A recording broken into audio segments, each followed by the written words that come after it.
I'm talking about? That lettuce, that lettuce. Gotta get it. Gotta get it. That lettuce, that lettuce, focused all on the check. Yeah, all I want is lettuce. Yeah, just give me the lettuce. Lettuce heads, we are back with another edition of Please Let Us Golf, the podcast. Tonight you got Goldy, Jule, and Mr. Golfberg. Gentlemen, how are we doing on this Sunday evening? Oh man, so good. A little sick, but I'm just glad to be here. I'm glad to see you guys. We haven't really done this much lately. Jule went from 2 hours ago texting, guys, I'm out. I got the kid's virus. I just took a lot of medicine. And then magically, just smiling cheek to cheek 2 hours later on the podcast. So what does that tell you? It's amazing what a little bit of bourbon will do. Okay. Aaron, how we doing? I'm good, man. Thanks for asking. Happy to Saw be here. Spider-Man this weekend? We did. You didn't? Not bad. No. That's the review. Not bad. Okay, that's Worth a pretty seeing. good- Who all seen the Odyssey? Yeah, I don't. Nope, Don't not spoil yet. it. No spoilers. Oh gosh, that's a. We can't start the pod with an inside joke. Not even Mr. Golfberg understands the joke, but no better podcast than inside jokes to kick it off that only two people on planet Earth could even understand. But guys, quick agenda tease here. We got to make sure we keep the lettuce heads because they go, oh man, what? There's not a guest. It's not a travel episode. Not a big event in golf. What are we doing tonight? You guys barely even know what we're doing tonight, which always makes it fun. One, I'm going to do a little debrief quickly, and then a challenge question to you guys on a little Utah public golf. Just a little tease out there. Some crazy stories I want to talk through. Mr. Golfberg doesn't know these, but Jule and I played in a golf tournament 2 weekends ago, or I guess last weekend. Oh my God, 2 weekends. It was last weekend. So this last Sunday, we were just finishing up the tournament. The time is escaping us. And for a 2-day event, we have a handful. This isn't about our play. This is about some crazy stuff that happened in the event. So we're going to go over that, get Mr. Golfberg's opinion of how wild it is, how he would have maybe handled the situations, fun stuff. And then maybe we'll get a little pro golf discourse. We got the FedEx Cup line. I got some names for you guys, and then live golf nonsense. But I think this is going to be a fun one. So before we get going, does anyone need to get anything off their chest? Or is it just going to be an awkward silence till I pivot until I pivot into the agenda? I'm confused. I thought this was a complete follow-up on the Ohoopee episode where you actually allowed us to participate and ask you questions. Yeah, man. I've got a list of questions here. Do you have a real question? Not really. Okay, No. that's I mean, what I thought. I do want to know what you ate for dessert. You didn't mention that. I don't remember you telling me. I just love that he continues to have the best days of his life without any friends or family involved. This is like multiple years in a row. If he'll throw out probably the best day of the year, it was him alone on some random ass golf trip that he got swooped up on. It just shows You're very that consistent. I am. I'm consistent, and I'm a true lover of the game. Yeah, game first. As I listened to that podcast, I was just disappointed that you didn't mention how much me and Aaron and Adam would like certain things about the property. It was like, people would like this. I loved it, but it didn't mention like, oh, Jewel would have loved this dessert and this espresso martini, and I didn't want Aaron would have loved the facilities. I You felt really left would've loved out. the facilities. Aaron would have been walking around going, "I love these facilities." I liked it. What was one of my favorite quotes? I really want to get into the golf, but first we got to tackle dinner. We had that. I know it was a little botched. But yeah, it was close. It was probably a better version. you got a of lunch, a what I- dinner, a breakfast, and a dinner. Yeah, you just 4 dinners in one night. Go check out the Ohoopee episode. It was fun, good time. But today, gentlemen, I want to talk for a second about Utah. I'm not going to get into all the details why, but I had a recent trip, non-golf related, where I was flying into Salt Lake City and I was going to be in the area for a few days. I get on the social sphere. So as much as you guys hate Instagram and social media, it does The help worst. when you're going to places. So I just threw out there a couple. Look, I go to the Please Let Us Golf followers first. I first go, is anyone from Utah? There was a couple. I asked, hey, some recommendations, public golf. Got one afternoon. Valley View kept coming up. Valley View, Valley View. But then there was this list. I kept seeing like the same 5 or 6 courses. I started doing my own digging. There hasn't been a lot of coverage of the public golf scene. I think I know why. Because the people in the area don't want anybody else to know that you can just pay $50 with a cart and go play some of the most fantastic public golf available in the United States. I'm going to have a little reel drop tomorrow on Instagram too of specific. I went out to this course called Valley View. It's almost besides the point. I hit up a couple other places while I was there. Golf's just big there. A lot of indoor sim places, a lot of driving ranges, like 25, 30 public golf courses in like a 30, 40 mile radius where at least half of them people told me it was like, oh, this is a top 3 course in the area. Views are insane. Conditions are awesome. Ball goes extremely far. I think you're at like 5,000-6,000 feet of elevation and it's summertime. So the ball's just absolutely cruising. Wildlife, beautiful, man, like truly, I wouldn't mind. Please let us golf to do like a hidden gem golf trip. And you could probably like, we could pay $200 a person and go play like 4 rounds of amazing golf. So just throwing it out there. Any thoughts before I get into my challenge question or questions about Utah golf? That surprises me and doesn't surprise me. Those prices still surprise me. Like COVID didn't hit Utah as hard as it hit the rest of the country. They just haven't. It's kind of weird. I think like it looks like the state owns, like they're mostly municipals. The state owns most of the public golf courses, and then each county runs the course. So I'm sure there's some price control with it being like a municipal. But then there's some privately owned public courses too, but the prices are fairly comparable.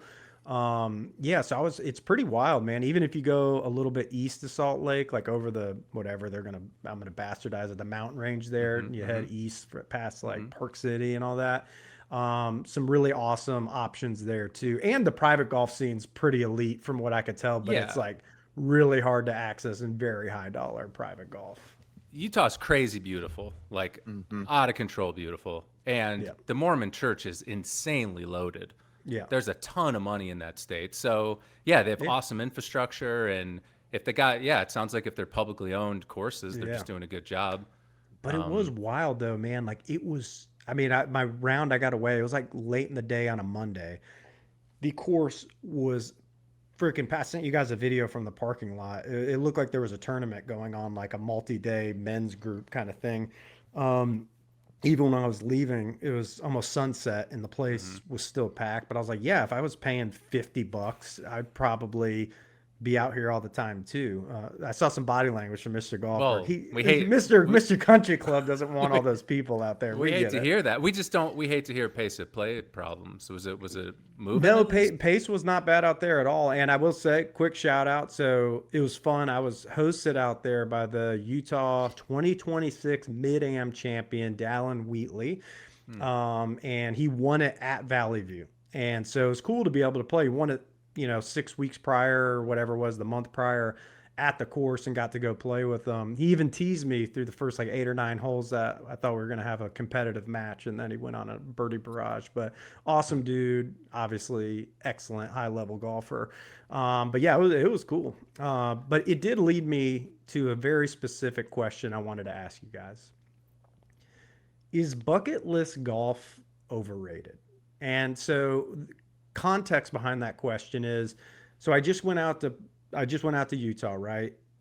No pressure, $50 rounds of golf. You're not like prepping to be like sharp. You're not resetting weather apps and downloading different models, freaking out for weeks in advance of what's to come. And it just hit me. It's like, man, I've had a couple of these normal golf rounds here of late at a new place. And I was like, man, this is way more fun. I mean, it's just way less stressful. It's obviously there's a cost aspect to where we talk about it all the time of like, man, if every good bucket list course now is going to be $200 to $700, it's like, is anything really, quote, worth that? So when you go to these pockets of America where it's like, oh, there's still really good public golf, because I live in a place where the public golf's a little so might pay the same, but you don't get the same. So I don't know, man. So I don't know what you guys are thinking, but it's got me trending towards like, man, some of these, like some of the bucket lists, it might just be a scam. The problem is everything's a bucket list now. Everything. Like Aaron Hills, it felt almost like a bucket list. I mean, people talk about Bandon Dunes like it's a bucket list item because you have to get on some list and hope you even get selected to be able to pay a crap load of money to go out there. It used to be more chill back in the day. So yeah, like a lot of bucket list shit is overrated these days just because everything is too damn expensive and exclusive, etc. And then you find a hidden gem, apparently, like a state like Utah. I think Michigan's another one of those states where you can just find insanely cool public golf courses that don't break the bank, and you can put together a super fun trip. Yeah, I get it. It's kind of like, also, it's fun to have the options. You know, you do an amazing trip every once in a while, then throw in some things like Utah, right? Where you just rent an RV or something. Dude, it would be awesome. I don't know, Jewel, you love the finer things in life. What's your thoughts? Is bucket list golf a little overrated? Yeah, I mean, I think it's just the expectations you put on yourself whenever somebody tells you got to go to this place. Instagram's ruined everything, you know. Like, I would imagine if we went to French Lick, we would be very disappointed just because it's just all over the place, you know. So it's all expectation setting, just like anything in life. You think it's going to be incredible, you go and you're disappointed, and then you have zero expectations for it, and you love it. So Utah is, I agree, it's just a really, really cool state. I actually have been out there a lot, like maybe 7 times or so.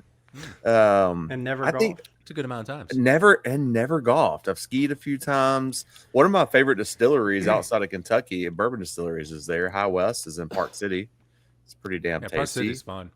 Well, I think too, Utah cool golf, place. it's not completely off the radar, but most of it is in the southern the South, Utah, right? Yeah, like where Nevada border is, which I know there's desert mountain golf that people swear by there. That I'm sure some of it's pretty awesome, but it's also pricey, right? It's like resorty and kind of getting that Vegas bump of the cost model, but I don't know, man. It just really hit me. I was like, God, sometimes it's just more fun to golf than it is to worry about where the place is.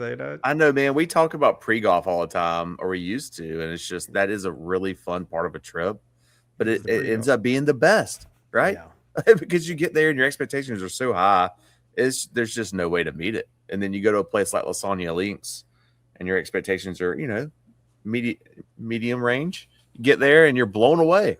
I kind of wish Adam was on the pod here because I would. He's not here, but I would probably put him. I'd probably put him in a blender right now because his excuse for not playing local golf here is always like, it doesn't do anything for me. It doesn't elicit an emotion. It doesn't excite me. Now, granted, I get it because it's not exciting golf, but also it's like you're missing the boat. Like then you don't really love golf then because I could play.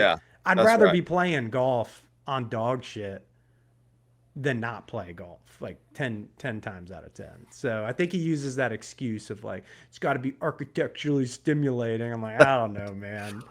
That's a nerd take if I've ever heard one. I just let me go hit some shots. Go hit some shots, take a walk, get some competition flowing.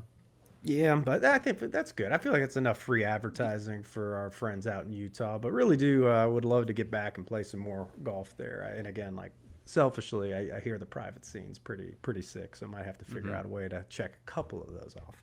Yeah, figure it out. Yeah, I'm gonna figure that out. I'll put it on my list. Okay, guys, gals, we know one gal listens, so thank you. But for any other gals out there, thank you as well. So we mentioned up front, Jewel and I played last weekend, not 2 weeks ago. Last weekend in a 2-man event. Nothing crazy. This is a 2-man scramble. This is like the 35th year they've ran this event at a club near me. So it brings out a pretty good field though, but they flighted after the first day. Jewel and I, we were third after the first day and then hit. Everyone had to play in it, but multiple hour rain and lightning delays. We teed off at 10:08 on Sunday, and we finished at 6:45, I think, was when the last putt went in. So it was a miserably long day. We ended up coming fourth. But anyways, the guys were playing some pretty good golf. That's all I wanted to say about our golf, but just people might be curious. But a lot of crazy shit went down in this tournament. And I got my notes here, and Jule, if I miss any or if I don't get the proper context, fill in. I don't even know the best one to start with because they're kind of all over the map. So I'll try to start with things that are a little more funny and benign that ramp up into real golf lore crazy shit. So day one on the 11th hole, Jule and I are sitting in the fairway, and as we're driving up, it just sounds like, and this is a pretty rural part of Georgia, not a happening place. We just hear, it sounds like we're entering an amphitheater. And as we're getting up to our ball, it's the doompa, doompa, doompa, doompa, doompa, doom. Am I getting too loud? Doompa, doom. Tyler, mic check. Doompa, doom. And then all of a sudden, we crest the hill. There's this massive backyard party. We're talking tents. We're talking live music. We're talking DJs. They got I don't remember what sorority it was, but it was a sorority reunion party. They got cars lined down. Jule, how many deep would you say? 70 cars deep down the road? At least 50. Yes. And it is just obnoxiously loud. I mean, the loudest, I don't even know. Playing. It was a very weird mix because it was going from kind of like 90s R&B hip hop into Daft Punk into this. So you could probably tell they're probably. Are you about to just complain that it wasn't quiet enough for your two-man scramble? I'm not. No, it was fun. It was just odd, because it was a wild scene just awesome. Going on right there. Yeah, it was. We didn't bother us, but that was giant sorority girl party on the golf course. Yes, yeah. I know. What a fucking travesty. Yeah, what a travesty. We had conversations about what we would have done had we gone over there if we were in our 20s and not married yet. Yes, of course we would have stopped by. Yeah, exactly. You would have. We also parred that hole, so maybe whatever. It's just, no comment. So okay, there's that, right? I thought you were going to talk about playing music on the golf course. We were going to get into that discussion. Which, well, no, I don't. I just had an issue with this last time I played, but you had an issue with someone playing music. It was brought up because there was these people trailing us, and every time they got close enough, just this loud music would show up while you're putting, and then all of a sudden, while you're hitting an approach shot, and you're like, does this really make sense? It's a club, a private club. You want people to do their thing, but I don't mind music at all when I play. I actually have come to enjoy it to a degree. I just think obnoxious, if I can hear it a golf hole away, we got a problem. Well, it was like some house music for a while. Then it was clearly Backstreet Boys for a while, which is fine, I guess, but it's not like a vibe. What are we going for out there? It was weird. I guess I eliminated this from the note because I'm trying not to. I have a lot of local connections in this event, so I'm trying not to unnecessarily tee up some things that it doesn't really matter. But on day one, pace of play was abysmal, which happens in these events. Mm-hmm. And Jule and I, we are stuck behind a group that has 7 additional carts with them. They got a family cart. They're blasting the lamest fucking Gen Z techno, whatever version of it is, K-pop. I don't know. It was like Hispanic techno. It was really odd. And these are country white guys. So it's come on. Okay. But dude, get this. On the 13th hole, after our pace is terrible, it's par 3. I'm I got my ball teed up. I'm ready to go. I'm get off. We got kids out there and everything. I'm literally pulling the club back, and Jule goes, Goldy, wait. His daughter was in the pop bunker to the right, and I didn't see her. And I stopped. And then the mom, they drove off. The mom comes back down and gets her out of the bunker. And I'm like a Home Alone situation. Guys, not that it's the fine line. This isn't a super serious tournament, but it's still a tournament, and we're being competitive, and there's money, and there's a lot of good players. Maybe get the daughters out of the bunkers. I was actually thinking, is it a super serious tournament? It seems like a fucking scam. That's what it seems like. And you guys just gave your money away. So I'll tell the score. You guys shot 60 day one and weren't leading the tournament by multiple strokes. And I'm like, I don't even care then. Who cares? Yeah. If people are shooting 56s, it's not for mortals or people who work. Yeah. Well, for we a tried. living. We tried really hard. But yeah, I mean, people got that tournament just in the bag every year. I bet the same assholes win. They do. They Yeah, do. and but they do need to make a slight adjustment to it. If I'm going to play in it again, it needs to be a shamble. Okay. At least have a little bit more juice, right? Like play your ball in off the first tee, off the drive. At least like make it a little bit more challenging. A scramble is just, I don't know, man. It just takes way too long because everybody's reading each other's putts. You're up there on the green forever. I got pace coming up, so we'll save that take because trust me, we got plenty on this pace stuff. But before I get to pace, so after day one, you're waiting for all the scores to post. Jewel and I were the last group of the event, so I guess we didn't have to wait that long. Almost couldn't even make it to eat dinner before they closed. So there's that is true. There more food talk, and we know before we get into the golf. Actually, let's talk about what we had for dinner that night. So the scores come out. Let me be clear again. This is a post-flighted event, 100 teams. Probably 50 of the 100 teams shot like 68 or better. And then you have the other half of the wave that's like high 60s, low to mid 70s. Then there was like a couple 78s and 79s. But there was one team that posted an 89 in a two-man post-flighted scramble. So this wasn't like I'm sandbagging, right, to get into the bottom flight. They were trailing 10 from the second to last place in the whole tournament. So it's like, who the fuck were these guys? But the kicker is this. The last flight went off last on Sunday, and because of weather, they couldn't finish the event. So their flight only finished 9 holes. So for them, it was only a 27-hole event. They shot 89-52 as their 27-hole score. So I literally have never seen anything close to that in a two-man scramble event. So my question to you guys is, what has legitimately had to be their handicaps, like to shoot an 89-52 in a two-man scramble from 6,300 yards? You're throwing a lot of big numbers at me, dog. This is like high-level math. Who knows?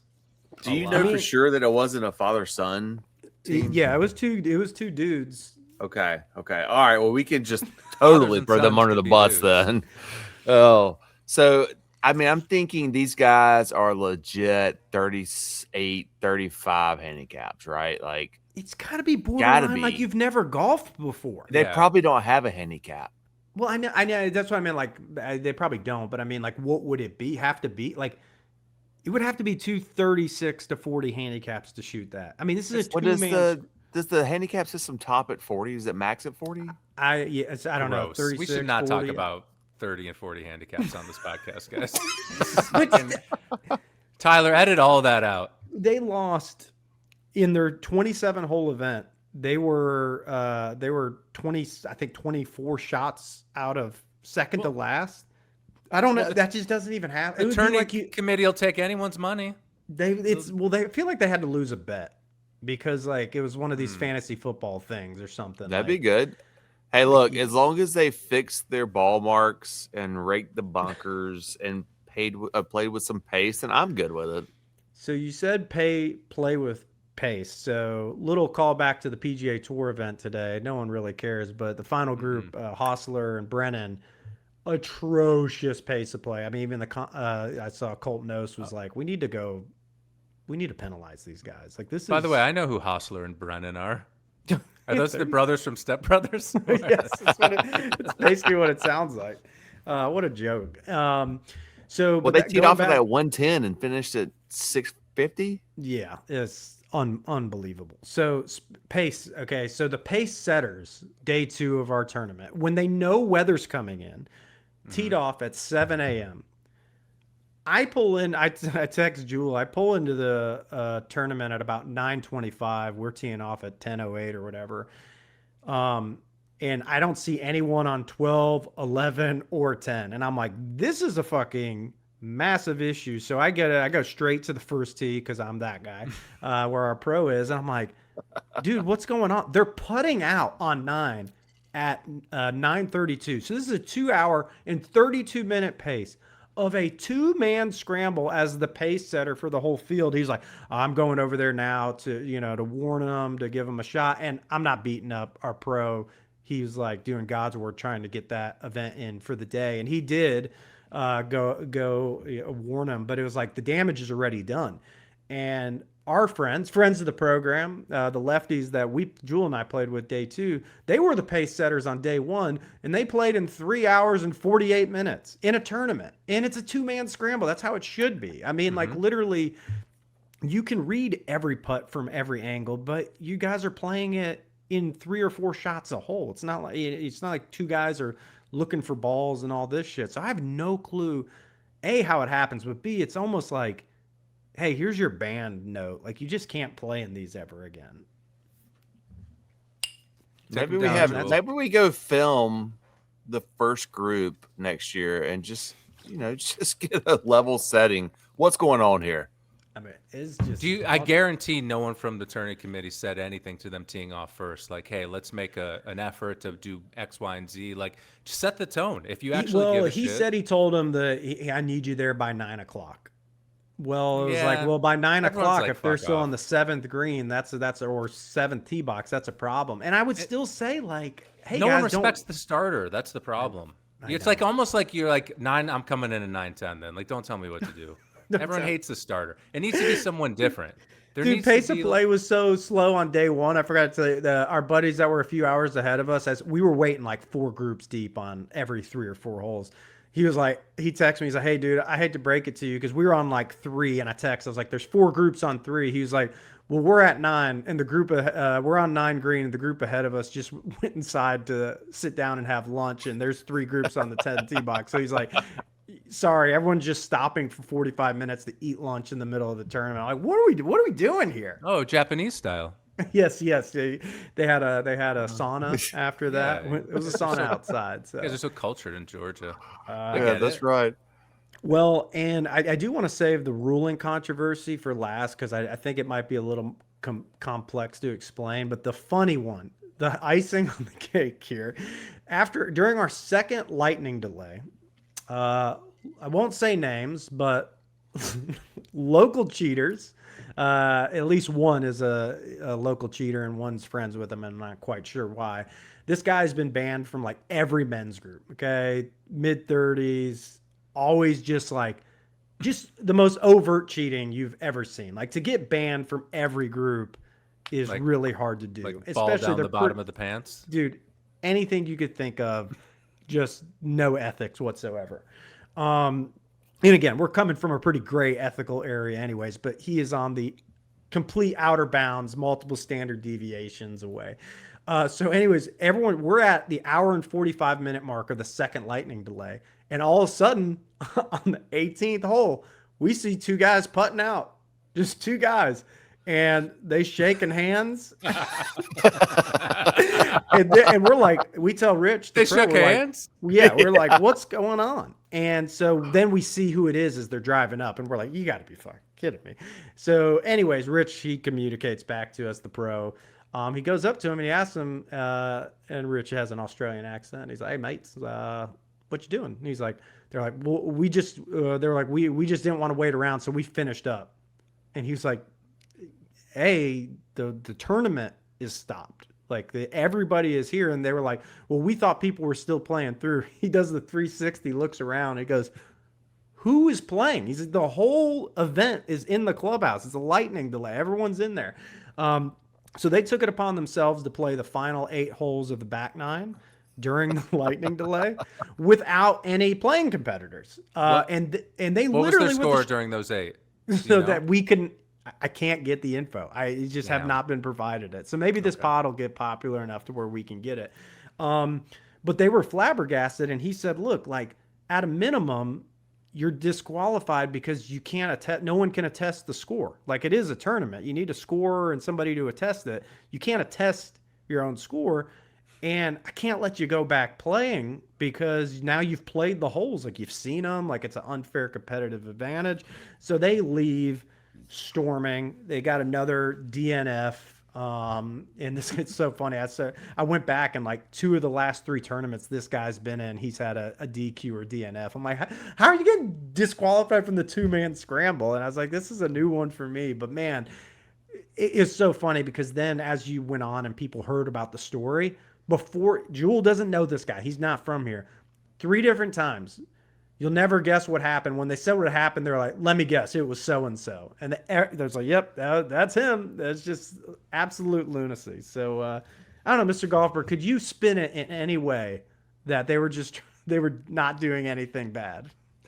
Honestly, no. You're good at taking the contrarian take. Yeah, I guess. But I mean, yeah.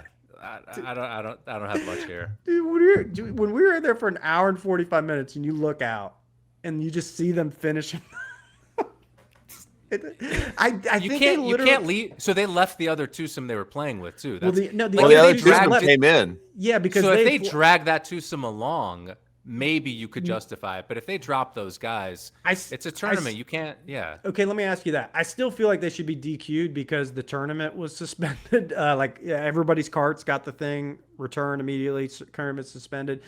I guess you could argue, if you're being nice, to say, hey, as long as you guys played it out, that's on you. But I would still say that's woefully sketchy. Like you don't get to go play a 5.5 hour pace round in 30 minutes in comfort and go. I just don't buy that. No, That's something about it doesn't make sense. Maybe it's like no one listens to starters. No one listens to the alerts from the fucking cart. No one gives a shit about authority on a golf course. They're like, we're golfing. We paid money to be here. It looks like the heavy stuff hasn't really come down yet.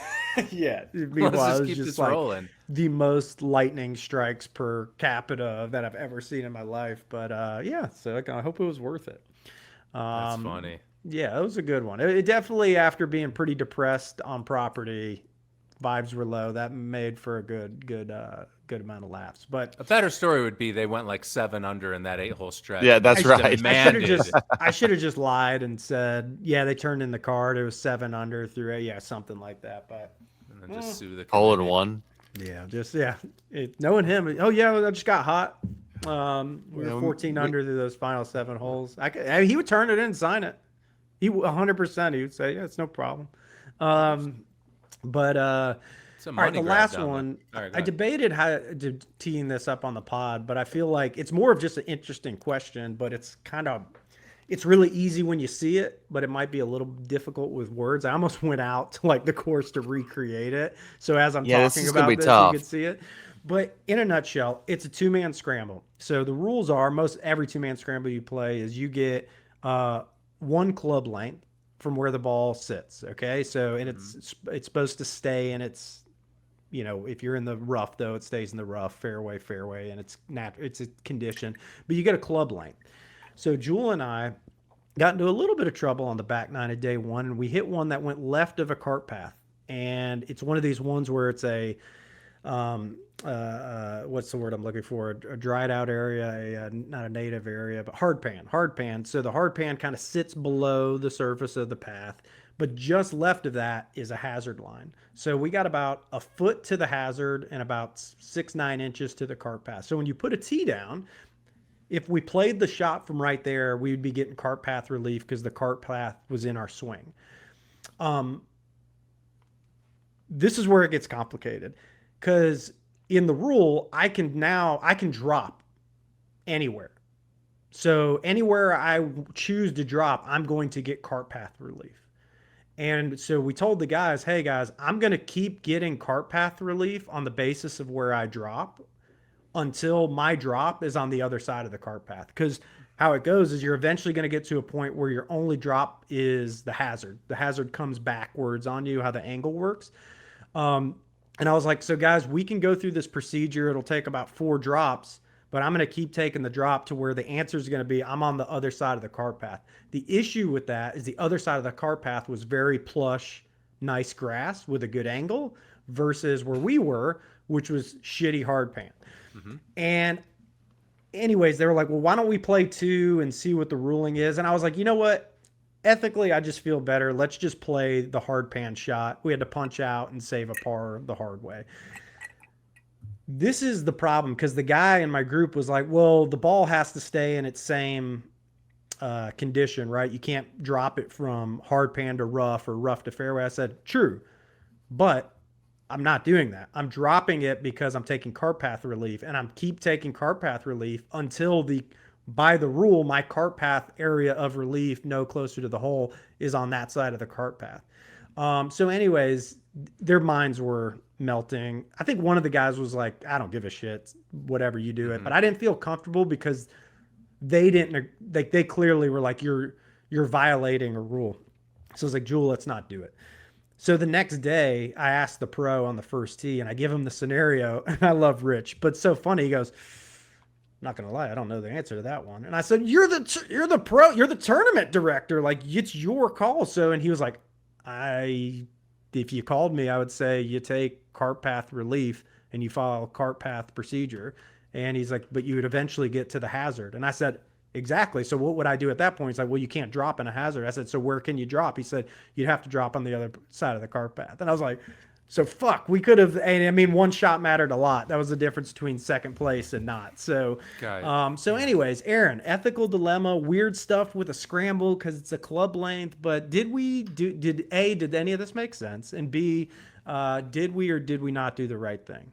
You explained it a few times through that story. It actually finally made sense by the end. I think you misplayed the moment. And if I was you, and just in retrospect, you should have went through and done every drop like you discussed and keep getting closer and closer to that hazard line and then go, I can't drop in hazard. It's like you don't give a shit about those people. I get it at a certain point, there's an obligation to kind of explain what's happening to a competitive player, but like, very matter of fact, you're a man of integrity. You know the rules of the game. That's like one of those cool moments where the rules very occasionally can almost like benefit you to a certain degree. And you had it. And instead, it was just like, oh, I just don't want to seem like a cheese dick, I guess. But I think you were in the right to do it and should have just went through all of the motions. Then I think they go through the learning experience and they go, wow, that's incontrovertible. To talk about it theoretically, I don't know. I think the only thing I wasn't comfortable with was, is there like some kind of index in the annals rule of, even though you are entitled to a club length relief, like taking that relief to take advantage of the rule when you could take relief in an area or use your club length. Like, we could have found a spot to drop where the cart path wasn't in the way. Like, you get what I'm saying? Like, instead of, we could have dropped 3 or 4 inches closer to the hazard in a worse lie, to be honest, and not had an issue with the cart path. But that was the real dilemma of like, is that option eliminated if you are intentionally dropping it to where you're then going to get cart path relief? That's the part no one knows the answer to. Sometimes when you're in a gray area, you have to think, what would Bryson DeChambeau do? Like a man of absolute integrity, who's never been called a cheater. But that would have been a fun moment to kind of just go through your paces, work the ball right back into a plush lie with a decent angle to the pin, and then take your shot and go golf, baby. It's crazy. It's like a TIO moment for Scheffler. Just go with it. That's right. We don't get that opportunity very often, like you said. And I'll be honest, I wanted to go through the process, but this was Andrew's home course. I wanted him to make the call. One of the guys was really sketched out with the whole thing. He didn't have a full grasp of the rules of golf anyway. But I didn't like the way he reacted. And not that he reacted poorly. It's just he would have probably would have talked about it afterwards. So a good learning experience for him. It's tough. In the moment, with the podcast, people are going to see the podcast guys for sure. Cheaters. We had just given them a little bag of goodies. You know what I mean? Like, they just got some stickers and some tees. It never came up, and you literally did on that tee box, and then it was like, oh boy, now you have a moral dilemma. Well, you do, like I give you those before, not after, bro. Yeah, I'm not trying to buy you off. Well, honestly, we needed to birdie that hole too. We shot 29 on the front 9, and then we were 1 under through 4 on the back 9, so we got to that hole, and that's a par 4. It's probably playing at about 3.5 strokes on average. It's a drivable short par 4, and with a 4-iron. Yeah, we literally would have. From that angle, probably birdied it 9 times out of 10. So it's like, it was the difference. It's an unwinnable tournament anyway. It's a two-man scamble. down in Oh, Georgia. or Tyler down there. That's the name of the short 2-man scamble. The scamble. But that would I have do been love though that we've. Go ahead, Aaron. Sorry. no. I do love that. What, Jewel? I was What do going you to say love? I've loved that we've crossed off 2 golf tournaments in the last year too. Though, like this was a good process for us. You know, we I know, did it. It's nice We're for done. you guys. I'm I'm so happy glad. for you guys. We're never doing it again. Yep. Yeah, and Well, oh yeah, now I get what you're saying. Okay, yeah, that was another deep cut that only 2 people in the world would understand. So another good one from Jewel, just knowing how to. As long as I guys know, are- he knows you that's guys all are that like matters. partners. You're like more than partners. You're so connected. Yeah, we're partners. Okay, guys, that was pretty cathartic. Maybe not as interesting as I thought it was going to be, but it was funny. We got. You did a tweeters. good job. You did a good job of taking us through that. That was a really, tough You felt setup. like you were there again. Yeah, for sure. I could see the hard pan. And Aaron, he made me when we decided to play the shot. He made me hit it out to the right in front of the green. He did not even allow me to go for the hero shot either. Yeah, because it was one of those shots where it was like, if you go at the pin, it has probably a 75% chance of going in the water behind it. So that you could go second. Was he your Yeah. insurance shot? Yeah, When Oh. I've been hitting second all day. but hey, Oh, off well, that hard pan though, it was Yeah. almost the greatest golf shot of all time. Just gonna Almost. say, I know it's almost, but it was sex appeal. And Goldie's irons right now. Yeah, what can I They say? look pretty elite. All right, so guys, I hate to do this to the listeners and to you guys, but I do Yeah, want just to talk. end early. It's fine. This would be a quickie, but I do want to talk a little bit about professional golf. So we did have a tournament today. Don't care that much about it, but it is important because it was the line in the sand for the FedEx Cup. So Koiven, Jules' favorite guy, has been texting about him for 3 months. I really hope he was firing action on him as much as he likes him. He tied Tiger for only needing 5 starts to make the FedEx Cup. He hit number 70 on the dot. So That's 70. the dumbest stat I've ever heard. Just It saying. is Shut the pretty fuck dumb. up. It is What? dumb. It only needed 5 starts to. Tiger to- Wow, 2018, what a sign of things 2019 to year. come for Koiven. What a sign. But 70 on the number. Some notable misses. Keegan, Jason Day, Brooks, Tony Finau, Billy Horschel. Brooks was pretty hard on himself in the presser today after. He was Pathetic. Yeah, he called himself pathetic. So I get that. I do I kinda get that wanna vibe. I do want to check Data Golf on what he called out on his iron play being so good this year. Because I don't Yeah. know what his stats were, but he said, he did putt poorly, changed his grip a few times, but I'm curious how good his iron play really was. Yeah, he said it was all on the greens, but I don't know if it could really be all on the greens to barely. I mean, he finished like 100th on the list, and he was playing in a lot of fields with flea grabbers, so that's not a great sign. If he's And then pissed again- though, maybe it's probably because he's practicing better than he's performing in tournaments, and it's there. Yeah, He's just got to let it. He's just got to bring it out again. That's how I feel these days. How old is we do Brooks? forget Is he he left. 36? You remember? Yeah, and you remember whether how much. I can't talk. How much stock you put in that first season of Netflix Full Swing?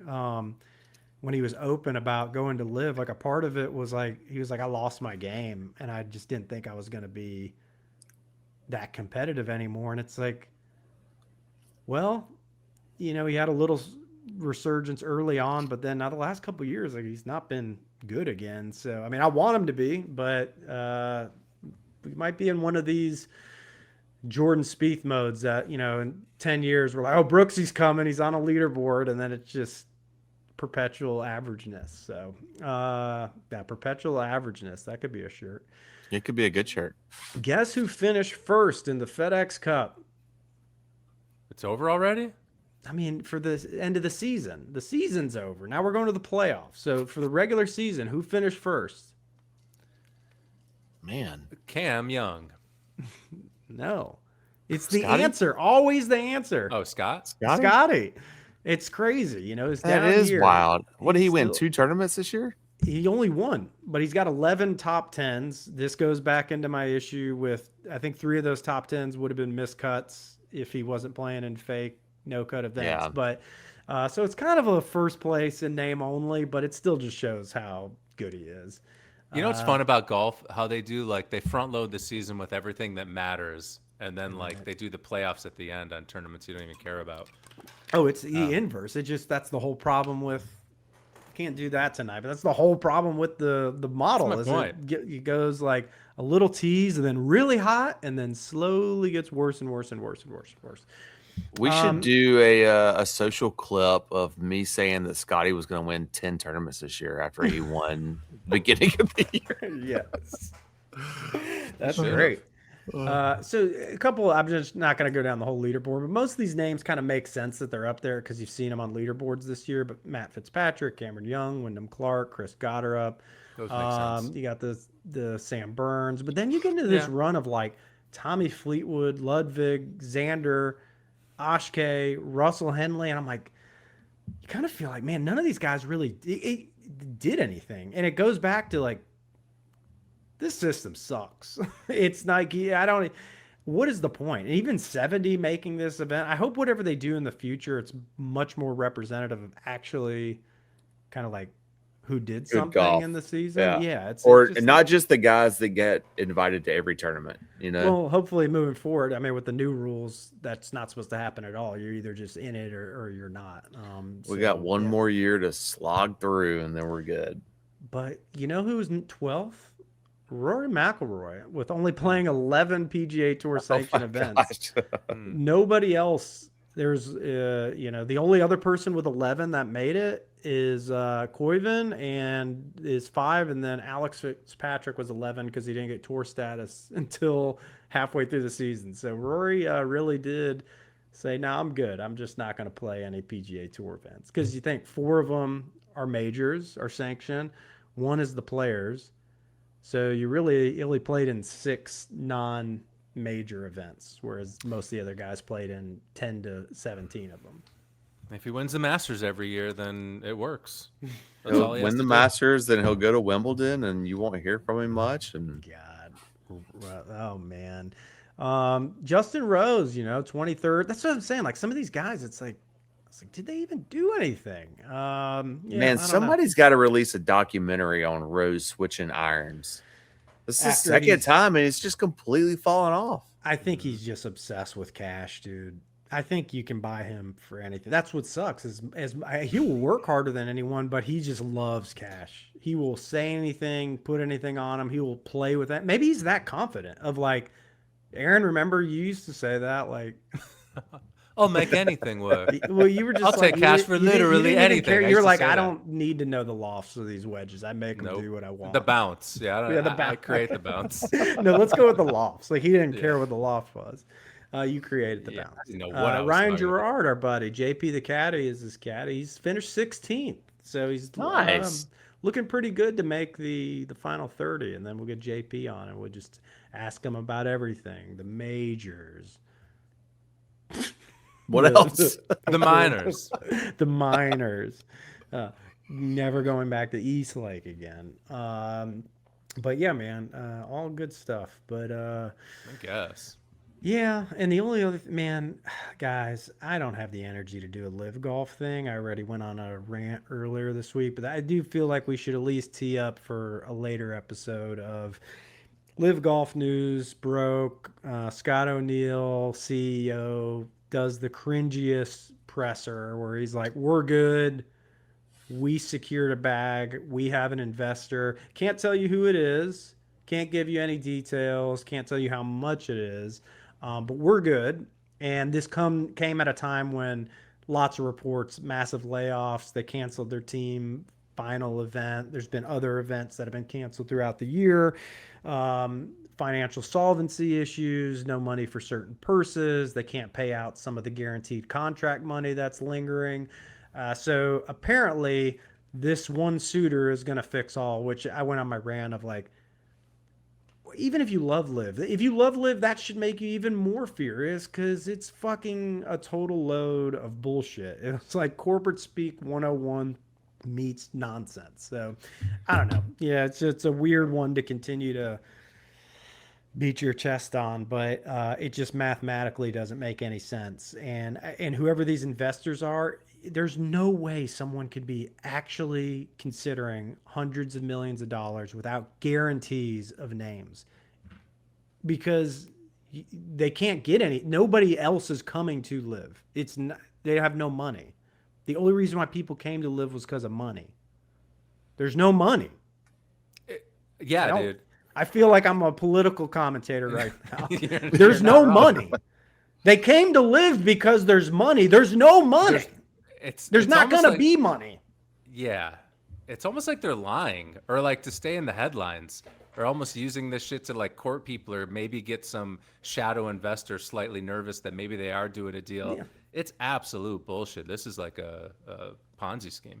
Yeah, I mean, that's it, right? They're just trying to keep it alive as long as possible for the what if. You know, you get enough of these small bites and then it's a big bite and we can pay for 2 events. Like, they're operating how we operate. Like, it's literally like, it's just all we got to do is just make it to the next one, Dude, man. Dress for the job you want. I don't know. It's all fucking, it's time to end. It's time Live to is end. lame and it's over for sure. Anthony Kim can only keep us so interested. Yeah, I also saw, I think he finished DFL in the New York event this week. So That was a fun run he had, though. Remember when he made all those birdies at that one tournament? It was great. Dude. It was great. It was a point was good. viewing. And again, dude, And now he just golfs with his shirt off, like Mike That's Ditka. it. every video. Man, I saw a video of him posting with his daughter. Like, his daughter was like 15 yards off the front of the green, and he was hitting like 205 yard, whatever, 6 irons or 5 irons. And she's running towards the green. And he's launching balls, and everyone's like, Bro. girl, dad, girl, dad. I was like, My favorite no, thing to that's do. like literally it's like, that should be a felony. For all the dads out there, one of my favorite things to do when I had little kids, we'd take them to the playground. I'd grab my 60 or 64 degree wedge, and I would just hit flop shots like into the jungle gym while they're playing. And they're playing, and then they'd see a ball coming and just kind of have to dodge. It's a really keeps your practice sharp, keeps the kids moving and grooving, burning Did you ever calories. have them get out of the jungle gym and just take off about 200 yards down range? You start launching 5 irons. That's Well, because that's what. Yeah, I guess. That's what the Either way. video was. Well, then they have plenty of time to dodge it. Yeah, just hopefully your chest and the 5-year-old reflexes. I get it. It's like a scene from Eastbound and Down. Also, I saw that the Crushers won the team event, and Oh, hell yeah. this is where again Liv makes no sense. So their highest finisher was T6, and I saw Bryson was in like 3rd to last place, and somehow they won the team event. So whatever it is, they're like the scam. There's a scamble. Whatever they're going on at Liv. I don't even know how how does the team event work? Is it a Does four- not is it- matter. They won it. It does. They did it. It doesn't matter. And seeing Golf's an Bryson- individual sport, by Dude, the way. So by the way, did you see? I should have sent it to you guys before this. Did you see Arian Foster going off on Bryson DeChambeau? It's a great clip. Arian Foster, Foster, former the running ex-football back. player, Texans. now he's on one of the Barstool Oh. shows now, and he He's plays a some golf. podcaster. Yeah, he's a podcast. He's one of us. Every dipshit is a podcaster. But dude, he had like a really great. It wasn't mean, but it was a great takedown. Somebody showed a clip of Bryson, and he's just like, "I'm so fucking over this shit, man. Like, get your ass stop." Like they were like, "Well, he's gonna do YouTube." He's like, "Shut the fuck up." Like, What was the clip of? He it was about Bryson. Can I break a course record at a public golf course? He's like, "Yes." Yes, motherfucker, you can. If you go play it, he's like, he's like, I'm expecting you to do it. I know you're not going to do it every time, but like, yeah, that is not interesting. Like, you are one of the best golfers in the world. I don't care what you're doing out there. And he's like, but his whole premise was like, it's not that it's an issue's doing it, but like everyone that was on the show with him was basically saying like he should just do this, and he's like, what are you talking about? And that's coming from like an elite professional athlete who had to leave because of injuries, and he's like, I would do anything to be able to compete, and he's just doing everything to not compete, and it just drives him nuts. And I was like, honestly, it wasn't like a pot shot takedown, it was just fair. And I was like, No, yeah, that's it's pretty kind of funny. good where somebody is willing to push back. That's like, no, this isn't funny. Like Phil doing videos with Grant Horvat, actually doing a 1 or 2 a year, yeah, that's interesting. Doing it as your primary life because you don't want to compete, no, that's not good. That's not good for anybody. Well, and a friendly reminder, you were like Bryson had all this weird shit going on when he was part of the PGA, and then Live happens, and he kind of went his own way, and I feel like he kind of got lost a little bit. But then all of a sudden, he was like competitive at the Masters, and then he was competitive at the PGA, and then competitive at the U.S. Open. You're like, this guy's insane. That's what made it interesting. And then everyone wants to hear about all the bullshit and breaking whatever, and he's golfing with the president, and it was all interesting because he's one of the best golfers on the planet doing this wacky shit. If he stops like competing at a high level and just goes into that world, Aaron Fox is 100% right. At least guys like us will be like, who gives a shit? Kids might like it, but yeah, that's not interesting. Who gives a shit about them either? You know what's funny about all of your metrics and engagements? You know who doesn't have money? Kids. Well, in 22 that's because your kids aren't old enough yet, dude. I have a 13-year-old who seems to have a shitload of our money, and she spends it online. So, I mean, kids are the demographic. Bryson might be smarter in a way, but I hear what you're saying. Your kids just don't have credit cards yet. Yeah.